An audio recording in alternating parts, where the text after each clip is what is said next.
Namaskar and welcome to the studios of the Bharat India. I'm Sanjay Gupta with the news of the day. First the headlines. India and China disengaged troops at PP-15 but final verification awaited. India's industrial production growth slows to 4-month low. Courts can't interpret Quran, says the Council for Muslim Girls. 3 plain districts account for 60% accident deaths in Uttarakhand. Gyanvapi Mosque, case to proceed, rules court. Muslims allege it would go Babri Masjid way. And in sports, Spain's Alcaraz wins the US Open tennis tournament, becomes the youngest number 1. Now, the news in detail. India and China on Monday virtually completed the troop disengagement at patrolling point 15 in the Gorga hot spring area of eastern Ladakh, which India hopes will set the stage for further negotiations on the more crucial face-offs at the strategically located Depsang Plains and Demchok.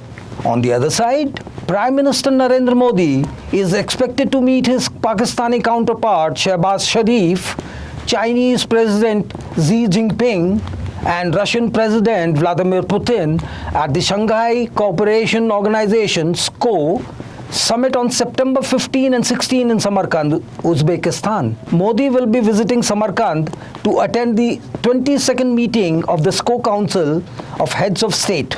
The Council for the Petitioners in Hijab Ban Row on Monday told the Supreme Court the Karnataka High Court did an objectionable thing when it tried to interpret the Holy Quran and held that the headscarf worn by Muslim women was not essential. Citing a previous Supreme Court judgment, he insisted courts have an institutional incapacity to interpret the Quran. A senior advocate said rights of Muslim girls were affected by the Karnataka High Court ruling. India's industrial production growth decelerated to a 4-month low of 2.4% in July, mainly due to poor showing by manufacturing, power and mining sectors, according to the official data released on Monday. The data showed that the previous low in industrial output growth was 2.2% in March this year.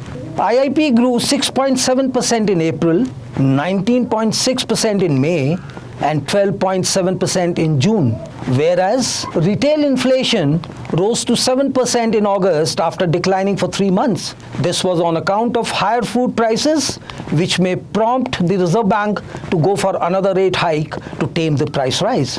While zigzag roads are considered more vulnerable to accidents, 3 of the 4 plain districts in Uttarakhand account for more than 60% of the accident deaths in the Himalayan state. According to the police data, for the first 7 months of 2022, 3 plain districts, Udham Singh Nagar, Haridwar, and Dehradun, have recorded 389 of the total 610 road accident-related deaths and also account for 73% of the total road accidents. It's time now for a short commercial break. We'll be back soon. ITM हमारा, इसमें बहती ज्ञान की गंगा है, इसमें रहती प्रेम की यमुना है, सिद्धांतों का उच्च हिमालय है,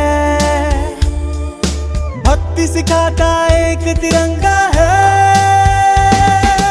गुरुकुल जैसा प्यारा ये ITM हमारा, सच्चे सपनों सा प्यारा ये ITM हमारा,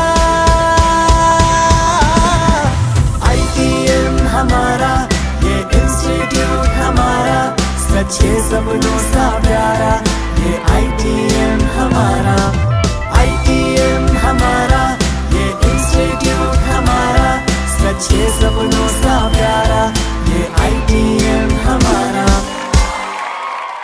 Welcome back to the studios of the Bharat India. The district court in Varanasi, Uttar Pradesh, has ruled that the case in Gyanvapi Mosque to proceed. The court on Monday rejected the plea of Anjuman Intizamiya Masjid Committee (AIMC) challenging the maintainability of Shringar Gauri Complex Gyanvapi Mosque case, ruling that the plea seeking permission for daily worship of Ma Shringar Gauri Sthal inside was maintainable in the court of law. The court fixed September 22 as the next date of hearing. However, AIMIM chief Asaduddin Owaisi felt that the order in the case would lead to a destabilizing effect, and the matter is going the Babri Masjid way. The Union Home Ministry on Monday handed over the probe into the death of Haryana BJP leader and social media influencer Sonali Fogart to the Central Bureau of Investigation (CBI). People familiar with the development said. Notably, actor-politician Fogart was declared dead at the St. Anthony Hospital in North Goa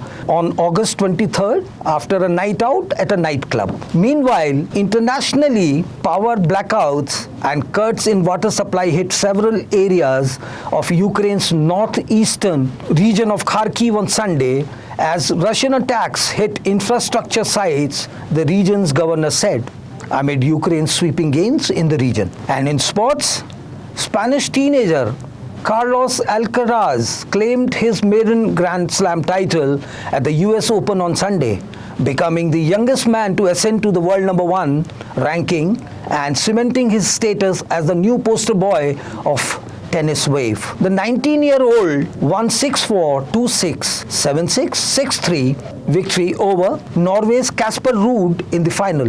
That's all from the newsroom for now. Have a pleasant day ahead.